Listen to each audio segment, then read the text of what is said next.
Ya, kita mulai ya. Assalamualaikum warahmatullahi wabarakatuh. Waalaikumsalam warahmatullahi wabarakatuh. Sambil on cam saja ya, nggak apa-apa. Selamat sore semuanya. Sore, Pak. Ya, suara saya terdengar jelas ya. Iya, Pak. Eh, Bentar, ngajar dulu. Bentar ya.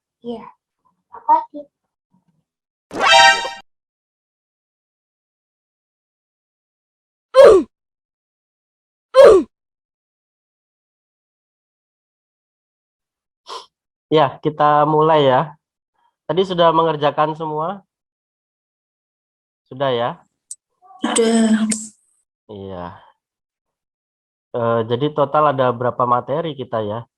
Ada dry syrup, suspensi, emulsi, semi solidnya saya bahas gel, dan uji mutu fisik, tapi untuk semuanya ya sama aja nanti. Untuk krim, salep, pasta hampir sama semuanya. Lalu ada terakhir suppositoria ya. Ya, kita bahas nomor satu, apa yang dimaksud dengan dry syrup.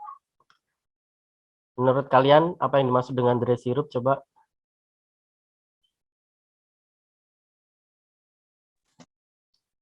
Mbak Dian, Mbak Febrila, Mbak Dila, Mbak Afiatun, Mas Rahmat, apa yang dimaksud dengan dry syrup?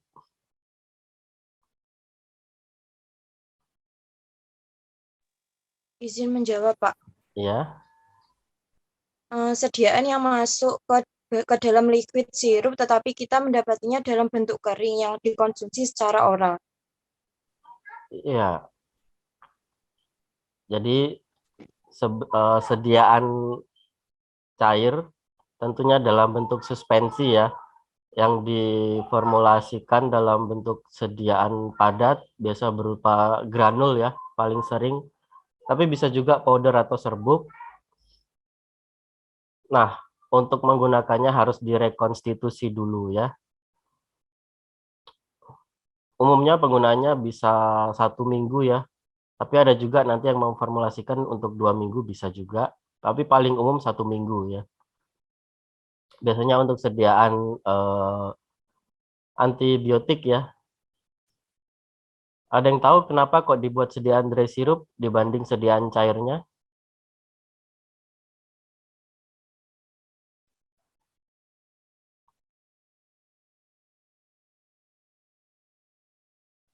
Kenapa kira-kira kok tidak dibuat sediaan suspensi saja?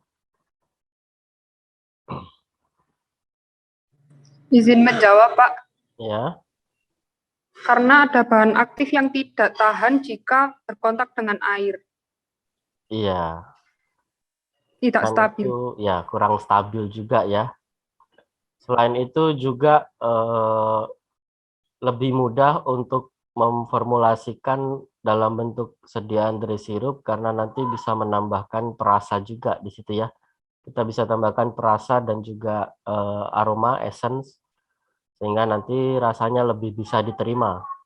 Apalagi biasanya kan untuk sediaan pediatri ya, itu kan rasanya harus enak.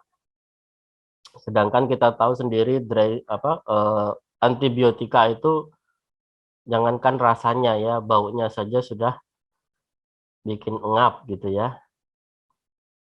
Contohnya sediaan amoksisilin itu banyak sekali dibuat dalam bentuk sediaan dry syrup. Apalagi nanti kalau pada proses penyimpanan entah itu di gudang obat jadi atau sudah ditransfer ke PBF lalu di gudang ya, lalu disimpan di apotek. Nah, nanti dalam jangka waktu yang lama itu ditakutkan kurang stabil gitu ya. Makanya ketika pasien mau menggunakan baru direkonstitusi.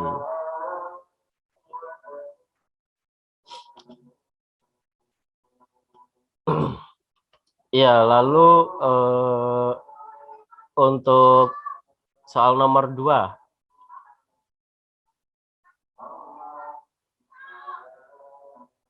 metode pembuatan dry syrup. Pada umumnya ada 3, bisa disebutkan? Izin.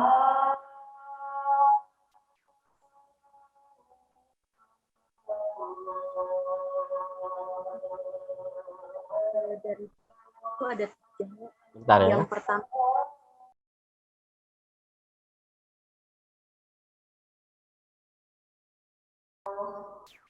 Ya, kita lanjutkan ya. 3 metode pembuatannya ada apa aja?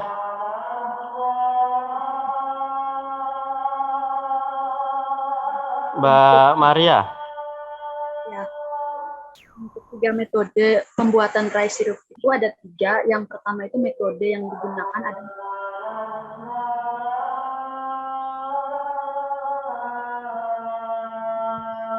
Mohon maaf, suaranya kurang terdengar.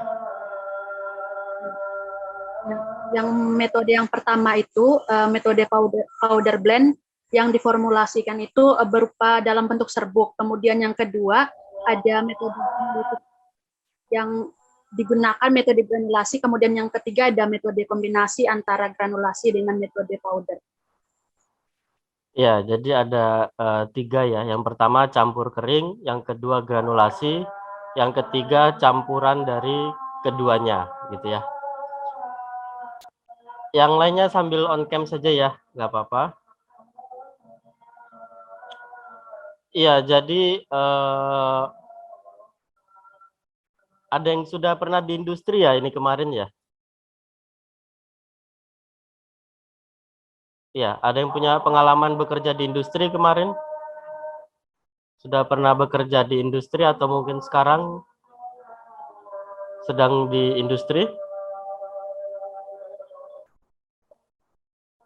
Nggak ada? Saya, Pak. Oh ya, Mbak Arini. Kalau di industri kemarin pakai metode yang apa? Kalau produk yang saya handle sih sejauh ini cuma tablet sama kapsul sama cairan obat luar, Pak. Oh, Nggak berarti pernah ini ya, nggak pernah dry syrup. non beta lactam ya, NBL ya. Iya. Ya, mungkin yang punya pengalaman di beta lactam dan cefalosporin itu biasanya gedungnya sendiri ya, tidak campur dengan non beta lactam seperti produksi paracetamol dan lainnya ya. Ya, amoksisilin, penisilin, kalau cefalosporin itu ada cefadroxil dan lain-lain ya. Nah, itu biasanya metode campuran karena merupakan metode yang paling aman. Kalau serbuk itu takutnya nanti terlalu terlalu bulky. Jadi gampang menjadi debu, gampang hilang. Nanti kesulitan kalau di filling ke dalam botol ya. Makanya dibuat dalam bentuk granulasi. Biasanya itu yang digranul nanti bagian gulanya ya. Biasanya gula campur pengisi, pengikat, dan pewarna. Setelah itu jadi granul, baru dipindahkan ke gedung beta lactam contohnya untuk amoksisilin. Nah, nanti baru ditambahkan dengan di mixing kering metode powder tadi dengan zat aktifnya ya, amoksisilin, terus biasanya ditambah esen ya, dan juga pelicin dan pelincir. Supaya nanti granulnya tetap licin, sifat alirnya bagus, nanti ketika filling ke dalam botol itu mudah. Sehingga nanti keseragaman bobot dan juga keseragaman kandungan bisa masuk gitu ya. Nah, nanti biasanya untuk mengontrol itu bisa kita melakukan IPC ya, in progress control. Caranya setelah di filling itu sebelum di capping dikeluarkan terus ditimbang. Apakah bobotnya sudah masuk atau belum. Tapi bisa juga nanti di IPC waktu kemas ya. Nah, nanti proses pengemasan itu cukup ribet kalau dry syrup. Karena nanti ada penempelan etiket juga ya. Di mana etiket itu ada tanda batas untuk pengencerannya. Biasanya tanda batasnya itu ada di etiketnya ataupun di botolnya. Tapi paling umum sih di etiketnya karena paling mudah. Tapi nanti ketinggiannya kan harus diatur ya supaya tidak terlalu di atas atau di bawah untuk penambahan cairannya. Ya, jadi umumnya seperti itu bahwa di industri itu yang paling umum, paling sering digunakan itu yang metode campuran. Ya, lalu nomor 3, sebutkan keuntungan dan kerugian dry syrup. Keuntungannya dulu.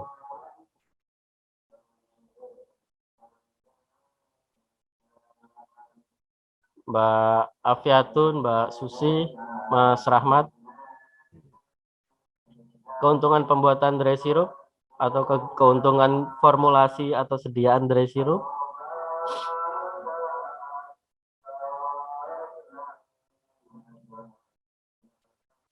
Pak, izin menjawab. Ya. Keuntungan dari formulasinya yaitu kan for blend itu lebih ekonomis dan minimalisir kestabilannya.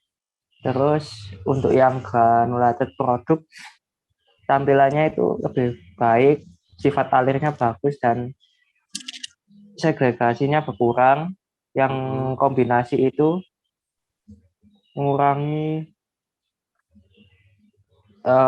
kos atau biaya dari penggunaan panas tadi, terus sama mengurangi panas dari bahan yang sensitif tadi. Iya. Karena selain gampang atau tidak stabil terhadap air, zat aktif yang umumnya untuk dry syrup, antibiotik itu juga mudah rusak ya kalau terkena panas. Maka dari itu biasanya yang digranul itu cuma bagian gulanya saja. Kalau kerugiannya,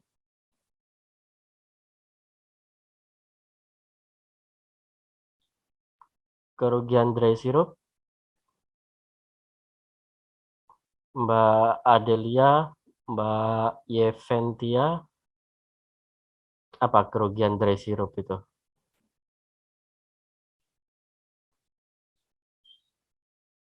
Atau kekurangan dari sediaan dry syrup?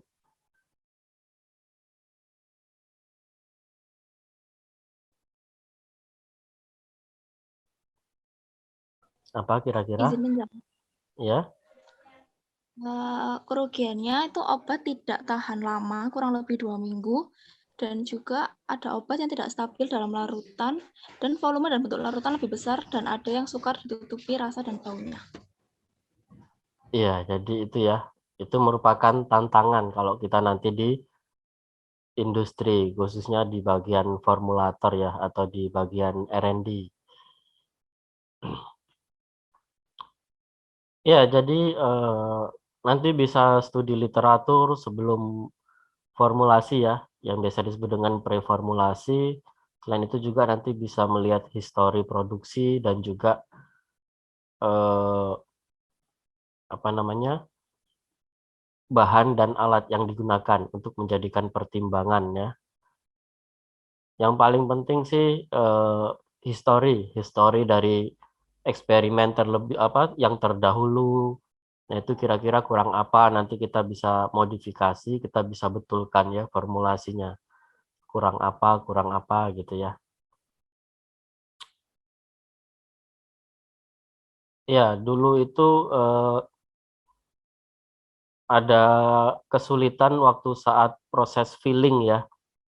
Dulu saya waktu di R&D itu pernah pegang, di filling itu ternyata banyak zat aktif itu yang masih menjadi debu dan juga keluar dari mulut botol. Sehingga nanti waktu destruksi atau pembersihan botol setelah di capping, setelah dikasih tutup, itu agak sulit karena nanti timbul bercak putih-putih gitu ya.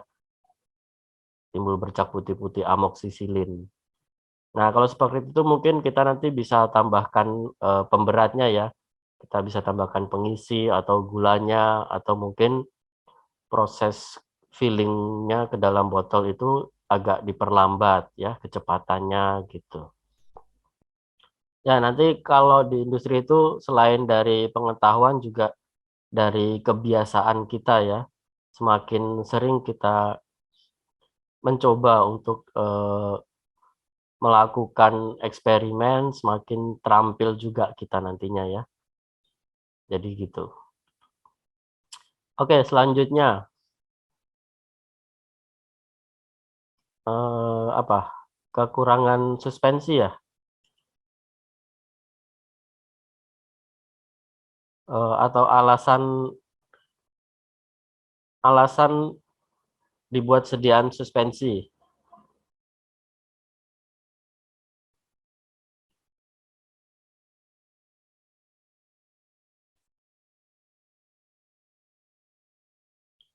Ya, tentunya kalau kita berbicara tentang suspensi, kenapa tidak dibuat sediaan larutan gitu ya? Karena memang tidak bisa larut semuanya zat aktif ketika dibuat sediaan cair. Maka selain kita larutkan secara homogen, kita bisa distribusikan secara homogen ya. Jadi cuma terdistribusi, tidak larut. Nah, itu dalam bentuk sediaan suspensi. Jadi obat-obat yang sukar larut dalam air bisa. Kalau dalam sehari-hari kita biasanya buat kopi ya. Kopi itu adalah contoh dari suspensi. Lalu ternyata dia lebih stabil dibanding dengan bentuk sediaan tablet. Karena tablet itu kan butuh waktu hancur dulu ya sebelum terlarut. Sedangkan zat aktif kita sudah sukar larut. Jadi semakin lama nanti obatnya mulai berefek atau waktu onset ya. Karena dalam bentuk sediaan tablet, maka dari itu kita bisa bentuk dalam sediaan cair atau suspensi. Sehingga nanti bisa memperbaiki bioavailabilitasnya ya. Selain itu juga nanti kalau orang-orang yang sukar menelan tablet atau kapsul atau dalam apapun bentuk sediaan padat, bisa kita formulasikan ke dalam suspensi.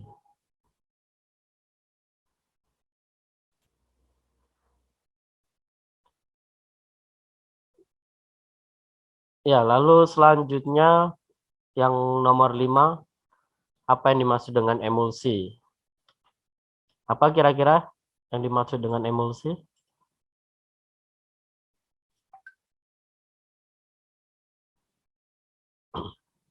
Apa kalau menurut kalian emulsi itu?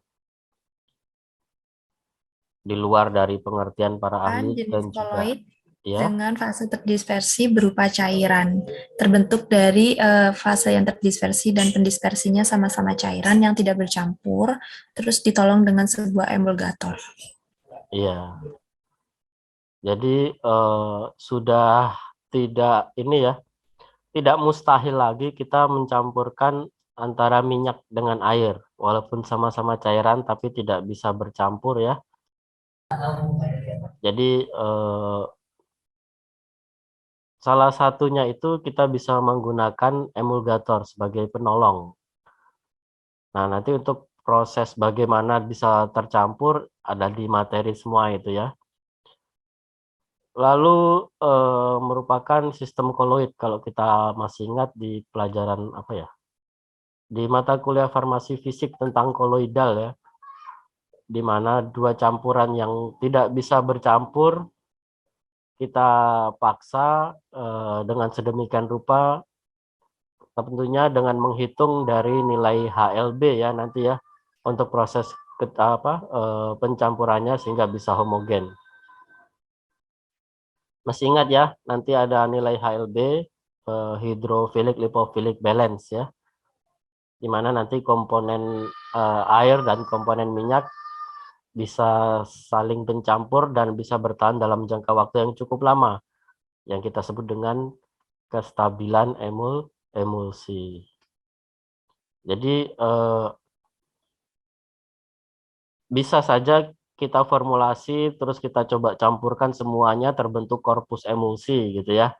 Terus kita add-kan dengan pelarutnya, dia masih terbentuk emulsi, tetapi tidak menutup kemungkinan nanti beberapa waktu atau selang waktu tertentu dia bisa saling memisah atau bahkan bisa berganti ya sistem emulsinya.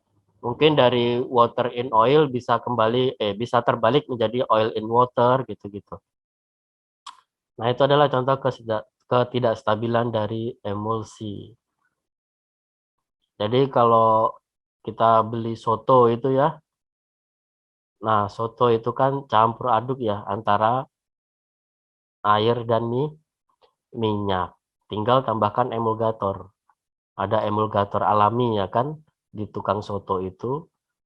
Nah, itu harus itu diaduk, rasanya pasti enak karena bisa saling bercampur. Nah, itu yang membedakan kita dengan tukang soto gitu ya.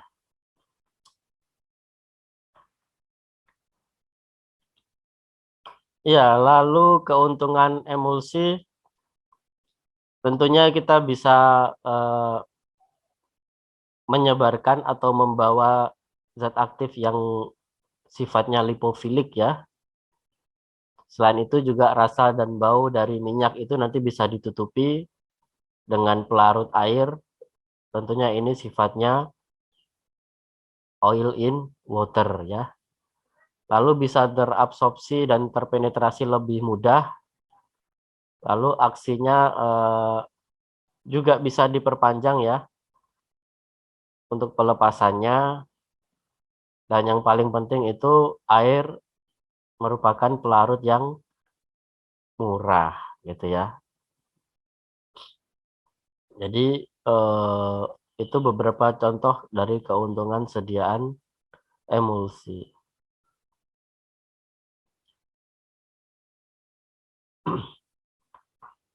Nah, lalu kerugiannya salah satunya yaitu tentunya berhubung dengan sistemnya bagus atau tidak ya. Nanti mempengaruhi dari proses homogenisasi dari globul-globul terhadap larutnya itu ya. Selain itu juga stabilitasnya itu cenderung rendah emulsi. Lalu tidak tahan lama, terus kebanyakan kita tahu ya kalau ada minyak-minyak itu rasanya pasti kurang enak, baunya agak tengik gitu ya. Tapi semakin ke sini nanti ada yang namanya nano emulsi ya, atau mikroemulsi. Nah, itu globul-globul yang terlarut itu ukurannya bisa berukuran mikro sampai nano, sehingga tidak dipungkiri bahwa emulsi yang kita buat itu sama jernihnya dengan Aquades gitu ya, atau air putih. Jadi tidak ada lagi emulsi konvensional yang butek-butek gitu ya. Nah, tentunya nanti semakin kecil ukuran partikelnya juga akan semakin cepat berpenetrasi dan terabsorpsi.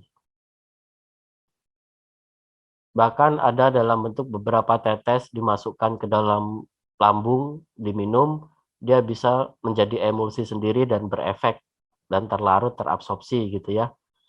Yang dinamakan dengan SMEDDS atau SNEDDS. Nanti bisa coba dicek ya. Dipelajari, diperdalam sendiri. Ada self microemulsi drug delivery system sama self emulsion nano drug delivery system. Ya, itu sepintas tentang emulsi. Lalu selanjutnya, apa yang dimaksud dengan gel? Gel adalah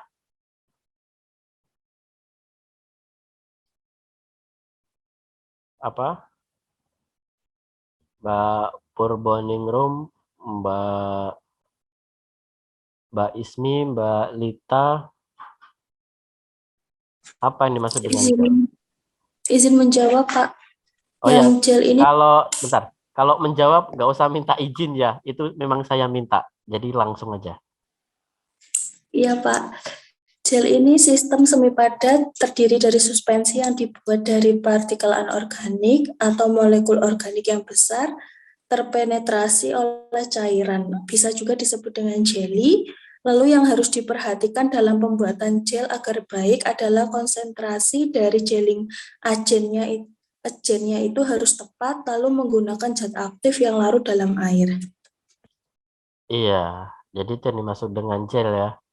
Kalau di pasaran yang paling banyak itu pakai sistem hidrogel ya, yang gel pelarutnya air dan nanti ketika dibilas dengan air mudah hilang juga. Selain itu juga tidak terlalu lengket ya.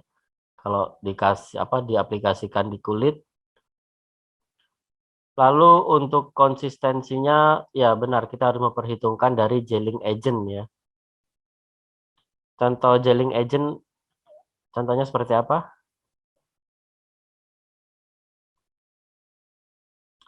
Ya, gelling agent itu contohnya ada Karbopol ya. Karbopol itu merek dagang ya. Untuk ininya Carbomer ya. Lalu ada CMC, CMC-NA biasanya digunakan ya. Lalu kombinasinya biasanya dengan triethanolamin ataupun dengan glycerin ya. Nah, bahan-bahan itu ketika kita campur dengan air, biasanya dengan air hangat, lalu diaduk agak konsistensinya pengadukan kuat. Nah, itu nanti mudah terbentuk gel. Tetapi yang kita lihat yaitu kebutuhan formulasi kita ya untuk gel apa. Karena biasanya itu umumnya kalau viskositasnya terlalu tinggi, terlalu kental, itu sifat daya lekatnya bagus, tetapi biasanya daya sebarnya jelek ya. Karena pakai sediaan gel yang diusap pakai 2 jari, sukar untuk melebar, sukar untuk merata, tidak pernah ya, karena di pasaran itu sudah tentunya bagus ya. Nah, jadi kita kurang lebih harus buat seperti itu. Jadi ketika diaplikasikan mudah, tidak lengket, tetapi bisa menempel pada kulit dalam waktu yang lama. Apalagi kalau kita buat dalam sediaan kosmetik ya. Tentunya kan untuk melapisi kulit dalam jangka waktu yang lama biasanya. Nah, itu sediaan gel. Umumnya gel itu warnanya transparan ya. Walaupun nanti ada yang warna pink, warna merah, kayak apa ya, produk kosmetik itu ya, Pond's dan lain-lain itu kan biasanya warna-warnanya ngejreng ya. Kalau di gel rambut itu biasanya kuning ya. Nah, apapun warnanya, yang penting dia transparan dan ketika diaplikasikan di kulit tidak merubah warna kulit ya. Nah, itu yang wajib diperhatikan kalau kita membuat sediaan gel.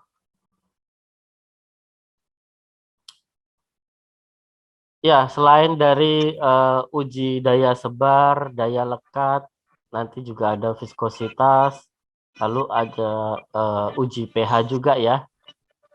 Karena pH-nya juga harus sesuai dengan kulit. Biasanya kalau terlalu basah nanti menyebabkan rasa rasa bersisik gitu ya. Tapi kalau terlalu asam nanti takutnya bisa mengiritasi, apalagi kalau digunakan di kulit yang sedang terbuka atau luka gitu ya. Selain pH nanti kita lihat juga homogenitas dan organoleptis. Apalagi untuk sediaan kosmetik selain warna, baunya juga harus enak, harum. Biasanya kita nanti tambah fragrance ya. Ya, lalu yang ke-9, apa yang dimaksud dengan suppositoria?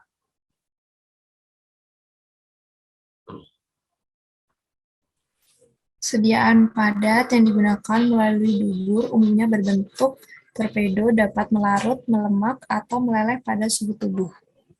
Iya, kurang lebih seperti itu ya. Tetapi selain di dubur bisa juga vaginal ya. Vagina atau uretra. Biasanya untuk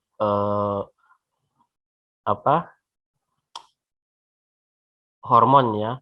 Untuk terapi hormonal kalau mungkin untuk penguat kehamilan di trimester pertama ya, itu biasanya lewat vaginal. Tapi umumnya sih sediaan di pasaran itu dalam bentuk suppositoria dubur atau anus ya.